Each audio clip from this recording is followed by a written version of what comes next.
Man, can you believe this has been our worst year ever? We're gonna have to probably come off the road. Yeah, I've just been so upset this morning we finally able to put myself together and film because... So our adventure today is going to the ER. Up until today, I haven't even been able to walk. Lost the ability to walk. All right, y'all, 2024 is the year that just keeps giving. Let me explain. Everything just went, down. So it's kind of like he said, a roller coaster, and it's just emotions, and we're trying to just survive. So it all started with the generator. Oh, yeah. And if y'all have been watching us for a while, you know we are now on our third generator. So what happened was we were in the middle of nowhere. We were out in the desert. And our batteries were low because it had been raining a lot in the desert, right? You don't think of that. So it was a rainy day. The generator wasn't working. I think the pull cord broke or it was jammed. Yeah, the pull cord wouldn't, because it's a pull start, y'all. So the pull cord wouldn't, it felt like the engine was seizing up every time you pulled the pull cord. So we had an extra pull cord to put in there, and it was raining, and so Matthew's like, well, I just have to take the whole the way they designed the generator. You gotta take the whole thing apart. It's not just, oh, screw here, screw there. No, everything. It's like IKEA. You gotta take the whole thing apart. And usually when RVers see someone's in distress, they'll come and help. Well, we're kind of in the middle of the desert where we were back there. We went way in the back, so no one was around. So we had to phone a friend who we knew was eventually going to be in the area, and he helped Matthew get the whole casing off in order to get the pull cord out, right? Yeah, thank you, Joe, by the way. He came by and he helped, and he didn't even have that generator, but he was smart enough, smarter than me, to know how to do this and do that, and long story short, he helped me get it going again, which was amazing. But yeah, so we discovered that even though this generator had a brand new pull cord in it at this point, it still started showing, it was still doing the same thing, which means there was something else in the generator that was causing the pull cord to just get damaged or seized up. The final straw was, I think it was towards the end of March, beginning of April, he couldn't get it to start at all. Nope. It's Murphy's Law. You know Murphy's Law. Just a cynical little man. And we even had one friend that was still there, and he tried to get it to crank, and he couldn't get it to crank either. I'm like, well, this is not good. So our only option was, because we were going to be leaving in the next day, we didn't have time to take it to a shop at that point, because we probably wouldn't have got it back that day, right? Right, and you got to figure this. It is going to be expensive, and is it worth it? Is it worth spending that much on it? And we're like, great, we really can't afford a new generator. So, but that was our only option. So we went to Lowe's and bought the best of the best, which was Honda. Honda has a fabulous reputation, and it's priced to boot. So, is Honda worth it? Was it worth it? Did we finally get the one generator that is going to be the top of all generators and we'll never have any problems again? It's okay. And then it had its own little quirks about it had to be completely level. And that's the main thing. A Honda generator is not a bad generator. Honda makes good products, but so does a lot of other companies. And the reason I say it's just kind of it's not great is because of the level thing. Now you might be saying, listen, you need to put more oil in. And I'd say, yeah, you're right, except I actually called Honda, and the one time they actually gave me a little advice, because normally Honda's line when you call them is, you need to bring it into a service center. We don't give advice here. We don't give any tips. We don't have any common troubleshooting, nothing. And I'm like, way to stand behind your product. You're the best. But anyhow, they did tell me exactly how to make sure I had enough oil in it. At least I got that much out of them, as much as it hurt them to help me out that way. And I filled that sucker up, and it'd be a little bit off level, or it'd be a lot off level. I'm like, all right, I need to re-level this thing. And it still wouldn't start. So I filled it up until it couldn't be filled anymore. And I know you shouldn't do that. It's the only way I could get it to work. and it still gave us problems. So that's why I say Honda's just kind of me. Our first generator didn't care what you did to the darn thing. It worked. And just cliff notes of it, basically the Honda would crank every time it. Oh yeah. And it would, and you were like, yay, it started. But then after 5 seconds, it's like, I'm not happy with the oil. And it's like, seriously, just work.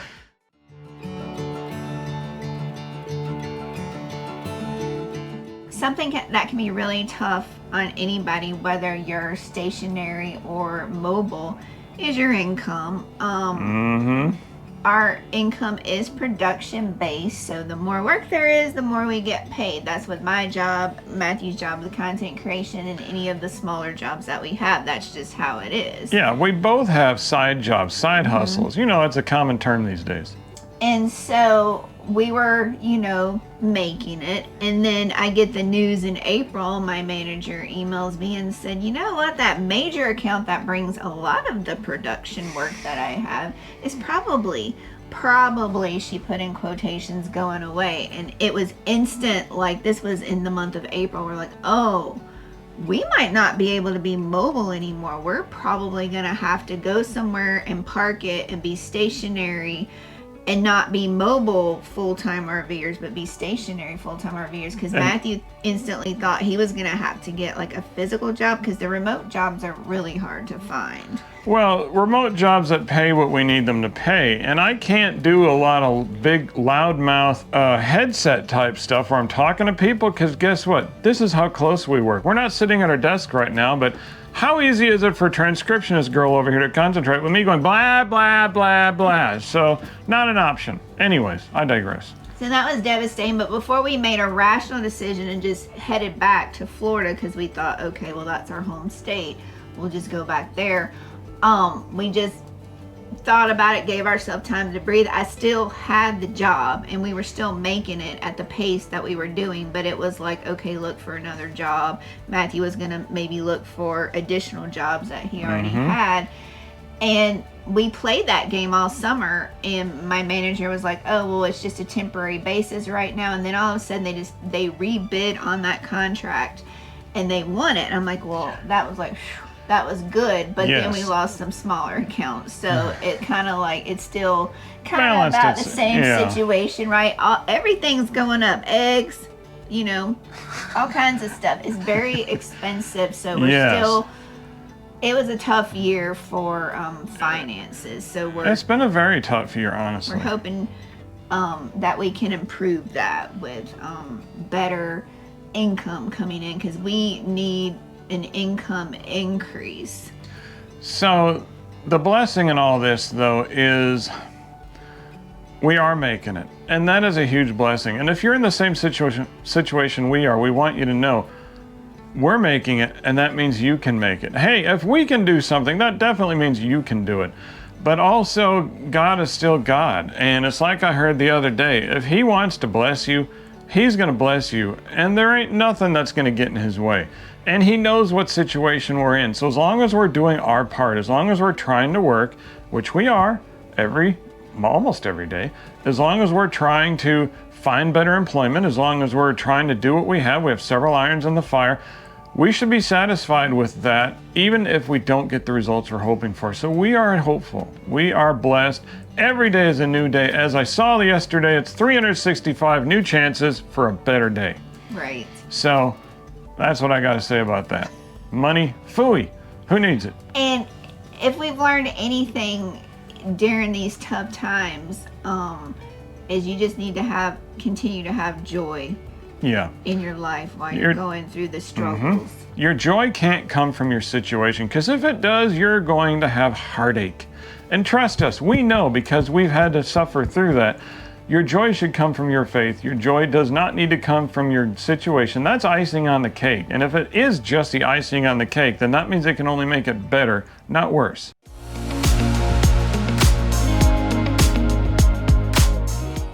A lot of people probably do not want to break down on the road when you're towing your home, and it's not fun.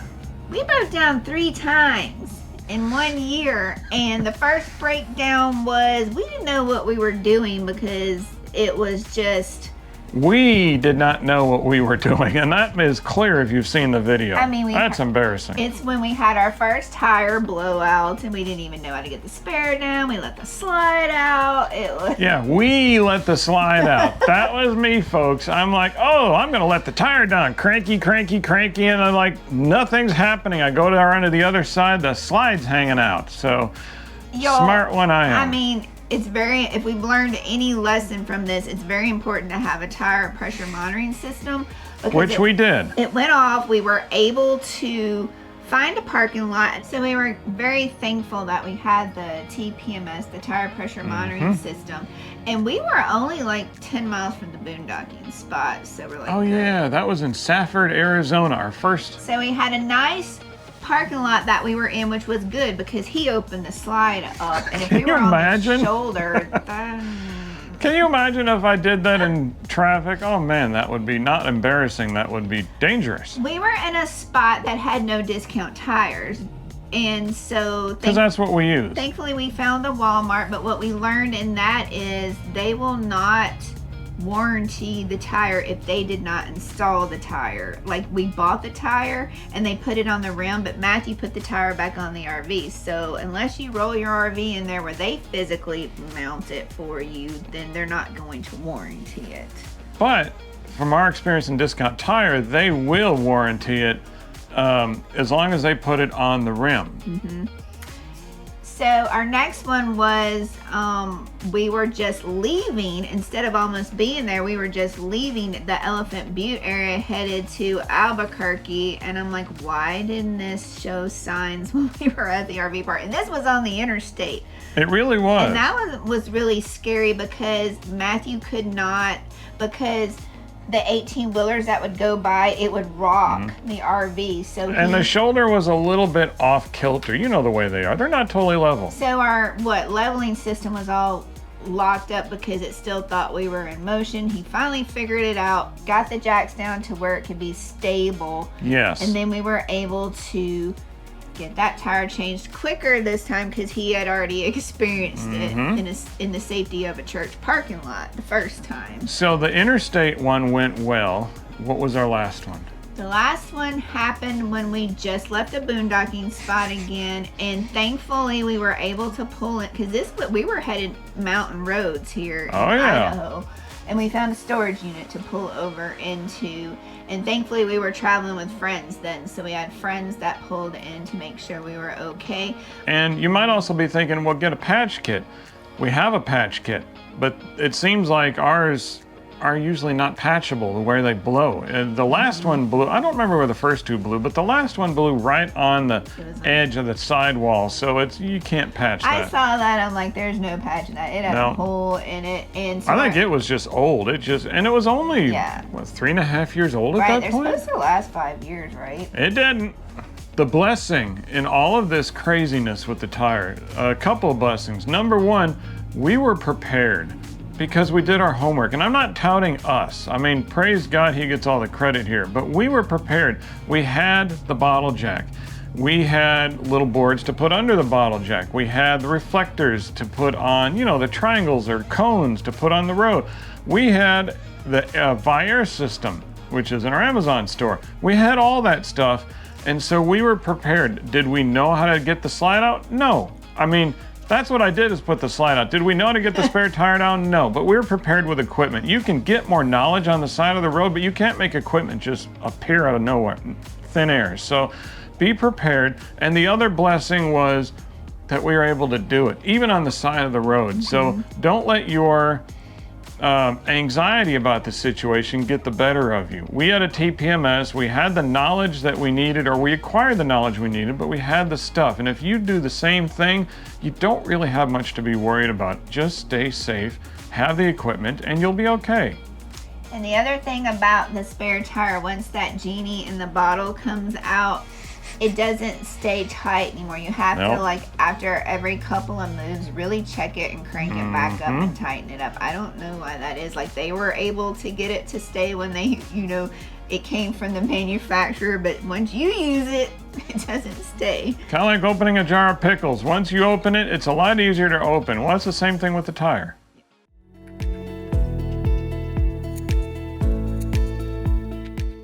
challenge that we face, that many of y'all probably face, but you don't want to deal with it, is identity theft. And we were in the middle of the mountains of Wyoming when it happened.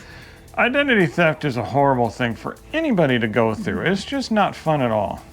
And the thing that really baffled us is they used a card that we never used. Like, it never came out of my wallet. And after talking to the banker and stuff, you had just gotten it. Yeah, and we discovered how that happened. So then that led us to believe that we need to have better wallets that our cards are in, or what's it called, the blocking thing? Yeah, the RFID blocking wallets. And the reason that we had to get those is because we determined, even though Sean just got the card, she never took it out of her wallet, in her purse, she never used it, is because some people have scanners. And they can just go and bump up next to you or get close to you. And you know how you can tap and pay? Well, they can tap and take, tap and steal. That's what they do. I mean, it's literally what they do. So we had to get special wallets, and they don't look weird. They just look like normal wallets. They can be stylish. They can be black and plain like mine, and they work. They have some kind of wizardry inside that makes it unable to be tap and scans or tap and steal. So we're good. The reason that I was very upset about it is because it wasn't just tied to a credit card. It was my debit card. And it was in the middle of the potential job loss thing. It happened, I think, around the month of July. And it was like we were just not feeling good about the situation. And the bank could not guarantee that we could get the money back. But thankfully, we did get the money back. We did. And they really worked well with us. They were comforting. They got our information. It took a couple of days because they said for them, they had to wait until it actually posted. They could, even though we called before the fraudulent charges posted. But anyways, that's what happened. And in the end, the big blessing is now we're better prepared. I mean, we had always heard, we had heard of that before, but you think, that's on TV. That'll never happen to you. And it could happen. I mean, we've heard of it happening to people, obviously, when they're at home and they don't travel anywhere. But I mean, when you travel places like we do, I mean, we're exposed to so many new and different places. So now that was definitely a lesson learned of what we can do to hopefully not have that happen again. And hopefully that helps you so you're better prepared so it doesn't happen to you. We don't want that to happen.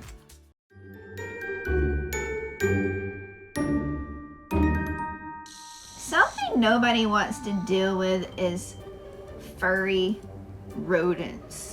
And we had heard of people saying that they get these mice in their RV all the time. We're like, man, we're doing good. We're 3 years at that point on the road. We have never had any mice, and we boondogged. We got, I think, four or five mice in 3 different places. And there was evidence of a mouse nest at one time in our truck. Yeah, which is why we got, like, our friends have this Rit-A-Rat thing. And I think that's the name of the brand too. It's magnetic, you stick it on the inside, it goes blinky blinky. It doesn't do ultrasonic, but it goes blinky blinky. And so far we haven't, I mean, we've checked it periodically, we haven't noticed any more rats, but that didn't save us on the inside of the rig. The only thing we had on the outside of the rig was our underbelly lights that are taped under the belly. They might not be the brightest, and you know, the people say that light is supposed to deter mice, but I think they can get on the tire and then they kind of crawl right the up. frame and they can just get in wherever. But we were really concerned about them being in the RV because they like to chew on things, and we didn't want like some of these things in the RV are very hard to get to, like if they chewed on a wire or something like that. Oh yeah, and can you imagine being boondocking all of a sudden you have no power or something else doesn't work, your water heater is broke, all because of some little wire that tasted good to a rat. Yeah, and we're just thankful that it didn't get in the furnace or something like that, because if they die in there and it starts to smell, so yeah. It could have been a lot worse. Yeah, thankfully they are disposed of, and we have not seen any evidence of anymore.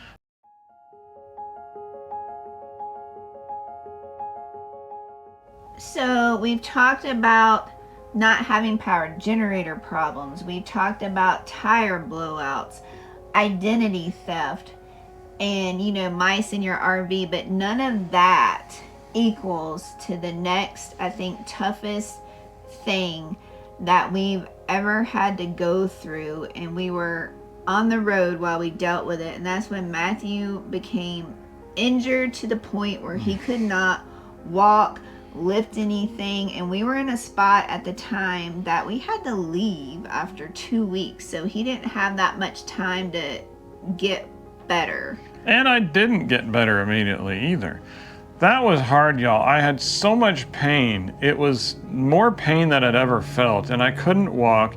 I didn't know if it was getting better. I tried Teladoc, and that was about as useful as a hole in a submarine. So maybe your experience is better than that. I'm not telling you don't do it, but for me, it wasn't useful. It was so bad it required an ER visit. It did require an ER visit, and I never did take any strong pain meds. It was just like they gave me steroids, they gave me a muscle relaxer. Did they give me muscle relaxer? Mm-hmm. Yeah, they did. See, I don't remember.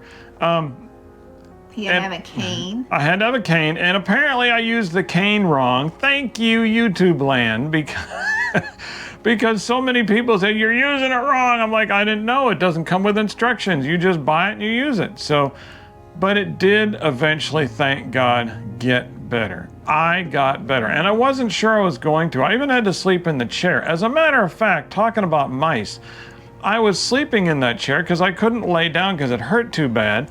And what happened? That's when the mice ran across the floor, and he closed the chair so fast that it woke me up upstairs. I'm like, why is the RV rocking? He's like, it's a mouse! And I was like, all right, now the chair is no longer reclined. What am I going to do now? I can't chase it because I can't hardly move. I can't do anything, and I'm not going to sit here and let it climb up me and pretend it's a cartoon with a mouse friend. So I had to go upstairs and lay flat, which hurt, but I had to do it because I just couldn't deal with the mouse at that time. It's the middle of the night. The blessing in the story of the mouse is because we had a mouse, then Matthew became more mobile quicker than he thought he could, because I tried harder. I wasn't dealing with the mouse. So he actually, when we caught the mouse, I had to go buy the traps, but whatever. He dealt with the carcass. So he went outside and disposed of it. And so I think that taught him that, okay, I see I can do a little bit, and then it starts to hurt really bad. We didn't want him to overdo it, but the blessing of the mouse was he got to be more mobile quicker. It pushed me farther, and it pushed me harder, and it made me just deal with the pain, which I can deal with pain, but it made me more functional faster. And then it also taught us what our vulnerabilities are. Like when he goes down, I'm not lifting that generator. So we were able to make it without using it, because it was summertime, without using the generator, because we were boondocking at the time. Yep. And it made us see how we could put water in the rig and all of those things. And then when it came time to leave, we worked together to close the rig back up. Yeah, and what she means by how to put water in the rig, so she doesn't have to lift the big 50-pound water cans. So we found an alternate way, because I always say, both partners ought to be able to learn how to drive the rig, right? That's what everybody says. Well, a fat lot of good that does you if they can't do anything else that needs to be done. So we had to train each other on how to work as a team and how she can do stuff that she can't physically lift. So we figured it out, thank God. Yeah, so that is very true. Like, a lot of people think, well, usually only one person does the driving, because mainly they like to do it and the other one likes to be the passenger. But that's not all there is to it, driving the rig. You have to, especially when you have a fifth wheel, there's a lot more steps involved in it than just figuring out how to drive. You got to hook it all up, and even in a Class A, there's stuff you have to hook up, put up, Sometimes those handles outside are hard to pull if you need to dump tanks and stuff like that, if you're not boondocking. And those power cords are heavy and stuff. Yes, so they are. I'm going to try to build more endurance so I have muscles, and you don't want to hurt your back trying to pick up things like generators and heavy bins and stuff like that. So. But since I've gotten better, we have both been working on strength training, And that's important for both of us, not just me to get better, which I am better, thank you, but it's also important for her, as she's already described. So we are making positive steps. You can't just hope, oh, I hope it doesn't happen again. If it does, which hopefully it doesn't, we're better prepared now than we ever were before. Yeah, I mean, I think we had a tough year, and we had some minor stuff we didn't even mention. This was the major stuff to us, and the major. It's just one blow after the next, but you've all had years like that. Yeah, is what happened to Matthew, and we've heard y'all's stories where some of y'all still can't walk and stuff like that, so the fear kind of set in. Well, how long is it going to last? Is he going to be able to walk? Where are we going to have to go so he could, recover properly? And thankfully, he healed enough to where he could get back to not only walking, but he did some hiking and stuff like that this past summer. So he was healed. And I am grateful to God for that blessing. But you're not guaranteed that. No. And as a matter of fact, I seem to have acquired new medical problems, which is pretty serious, not having to do with being able to walk. We're not announcing that yet. That'll be in a future episode, but we are, in the very near future, going to be discussing that with our insiders on BDR Insiders from Patreon. So if you want to be behind the scenes with us for that, you need the spoiler, you can't stand the wait, and you want to follow our progress as it happens, then I would highly encourage you, honestly, to join our community, our tight-knit little community on Patreon. The link will be below. But there is other stuff that I'm dealing with that I have to go get help for, and that'll be a journey.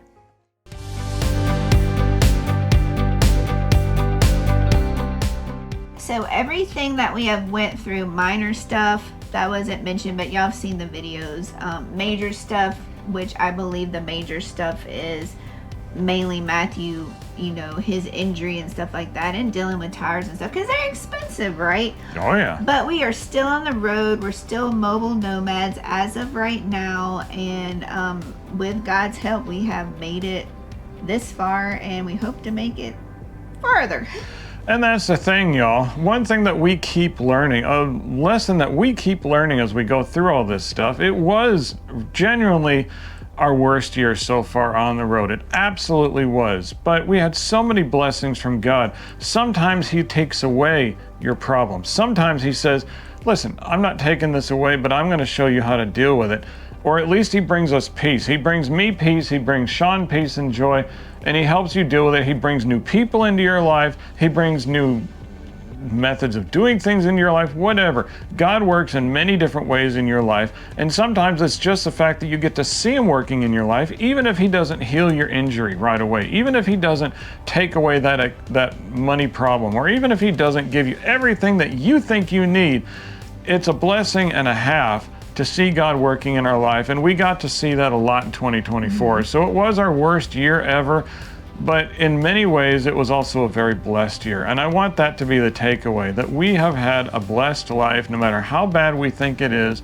Our eternity is spoken for, so how bad could it really be? Yeah, even with, a job loss, or if the job went away, there's another job. How soon can you get the other job? I don't know. You could be injured and you probably will heal, but then again, you might not. So you just have to learn a different way of working with that, or Trials and tribulations lead to endurance and character. So try to make the most out of your situation. And I'm not saying this as a perfect angel, because we're not, but we're learning, you're learning, we're all just going through this together. Right.